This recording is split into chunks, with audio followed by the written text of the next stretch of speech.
Let's hear it. It's time for a big headliner. Got some funny jokes to say. Oh, do a 10-minute set headliner. Man, I'm so glad that it's Thursday. Yeah. Nice. I'm not as funny as any of those guys. Yeah, you are. That's amazing. Thanks for having me, everybody. My name is Danny. Big day for me. First of all, let's just give it up for Perry one more time.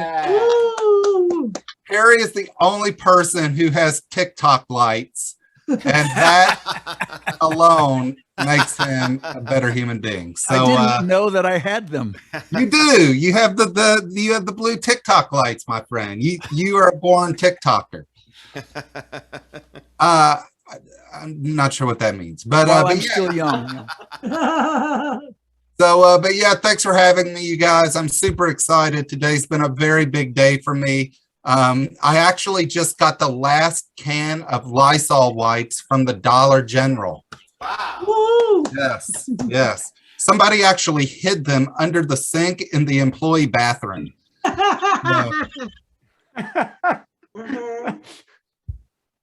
What else can I tell you? I also went to Walmart today. This isn't even a joke. This is something that really just happened to me. I was going through the self-checkout and I looked up at like the screen that shows like the security cameras, and I saw a bald man and I thought it was my father. So I turned around to look. It was me, you guys. That's not good. Oh. I know. That's the exact sound I made, sir. Oh. And then here's another funny, sad. This is how sad my life is, you guys. I only look like I'm cool. I took my daughter to a local festival we have here called the Harvest Homecoming, right? And so we're at this festival and she sees one of her friends and wants to go play with her for a minute. I'm like, great. So then I started getting like really self-conscious about being by myself. So I saw this like father and mother figure, like this older couple, and they were with their daughter who was maybe in her 30s. So I just walked close enough behind them so that people thought I was with them.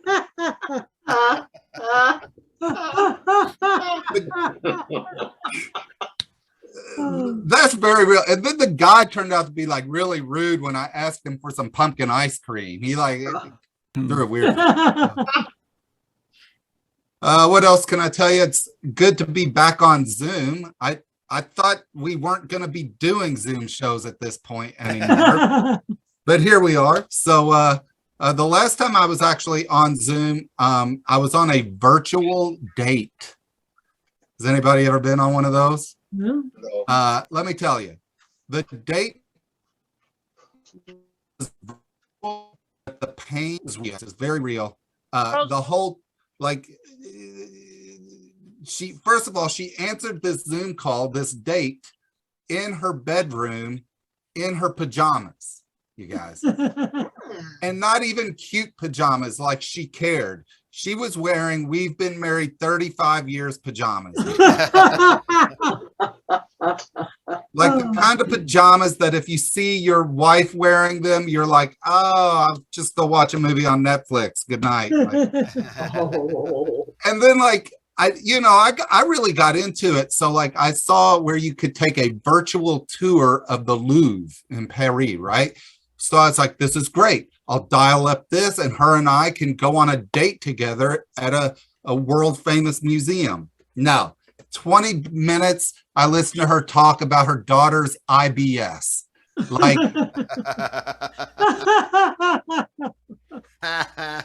and then at some point, like trying to be funny, I was like, hey, at least you didn't have to shave your legs for this, right? No kidding. She goes, I was sitting right here when she said it. She goes, I wouldn't have shaved my legs anyway because you wouldn't have been touching my legs. Oh. That's how bad it was going. Oh. I couldn't wait to get home And I was already here. I was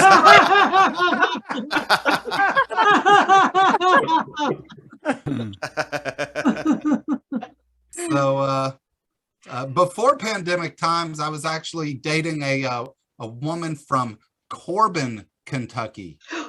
Ooh. If you don't know where Corbin is, it's just south of Having Standards. Our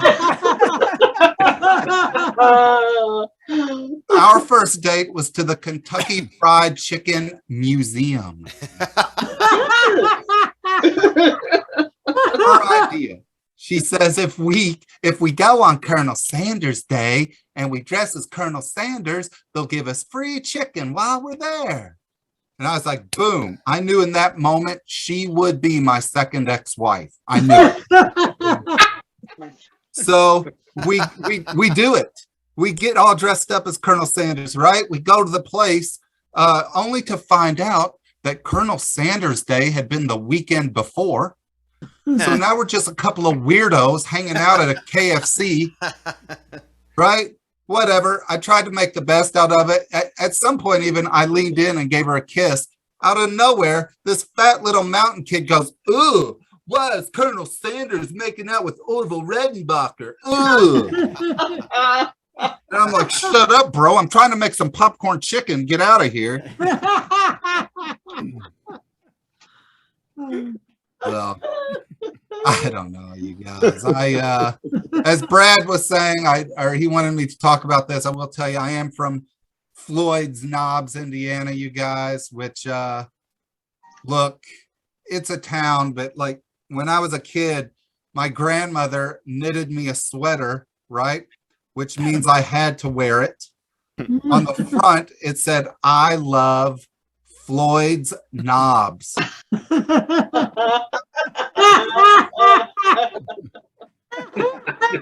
I got beat up a lot. Flames it off. Except when I went to the park, then creepy old men would buy me ice cream. Ugh. You wouldn't believe how many old men are named Floyd. You wouldn't.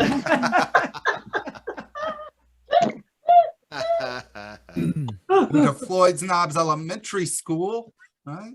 Home of the Knobbers. Yeah. Our mascot was supposed to look like a big ear of corn.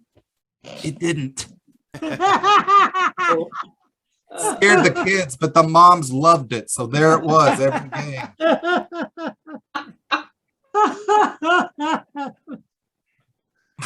I don't know. I also, my town is close to another famous town in Indiana called French Lick. Yeah. That's where Larry Bird lives. There's actually a liquor store there called French Liquors. Oh my goodness. Yeah, you could not do that in my town. Nobody's buying nothing from a place called Knob Liquors. That is not happening.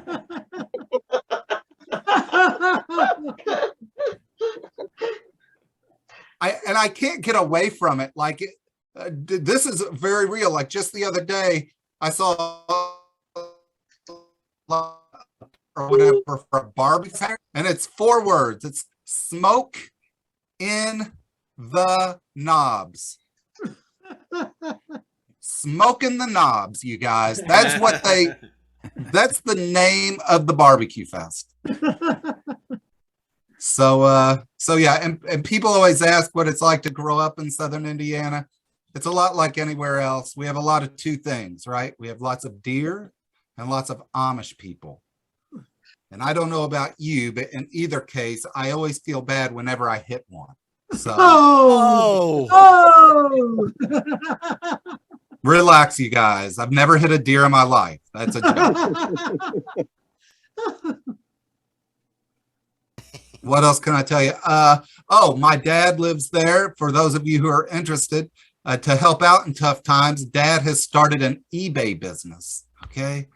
So he goes to flea markets, yard sales, probably through your trash at night, gets a bunch of crap and he sells it online. So his most recent investment, 600 Abraham Lincoln pencil erasers. I'm like, Dad, why would you buy something as stupid as this? He looks at me dead in the eye. Don't worry, boy.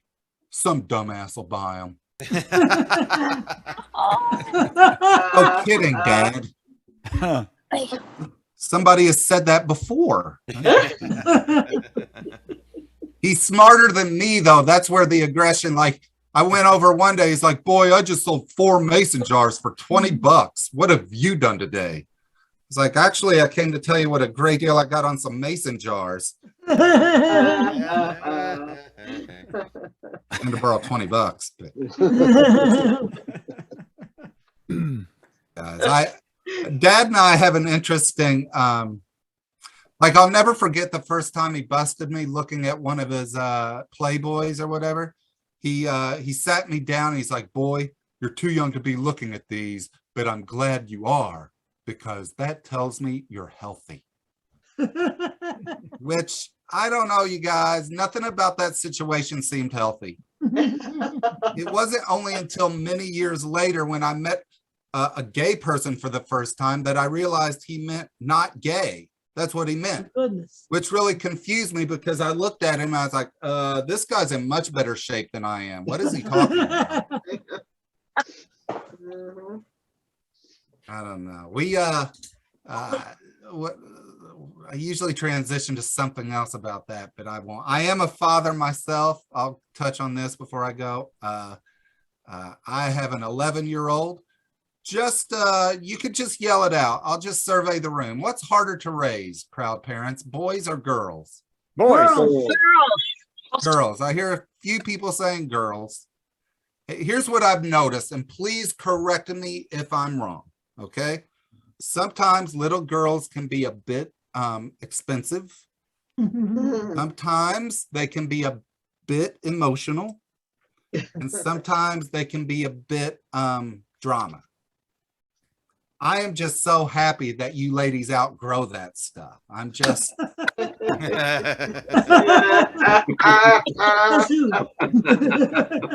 Where's the fuck you emoji?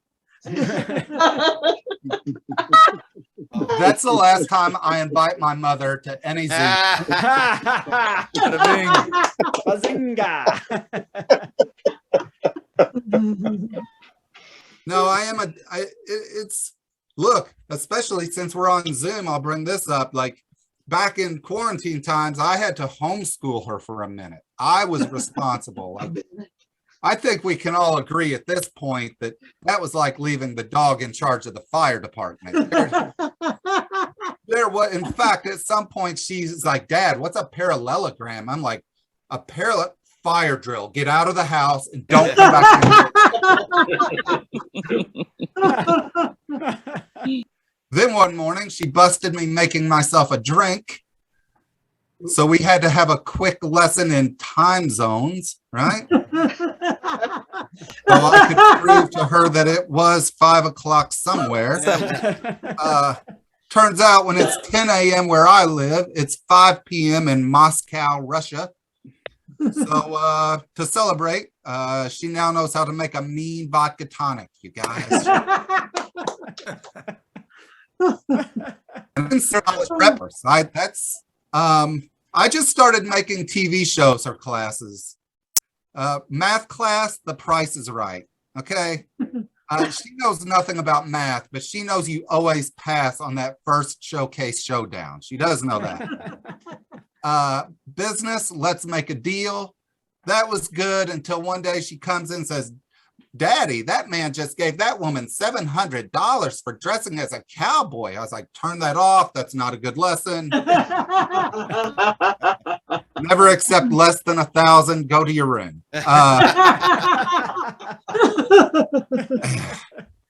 But these kids, they get it because, you know, in the past, like, they just have all this information. Like Peppa Pig, she loved Peppa, right? She would talk like Peppa.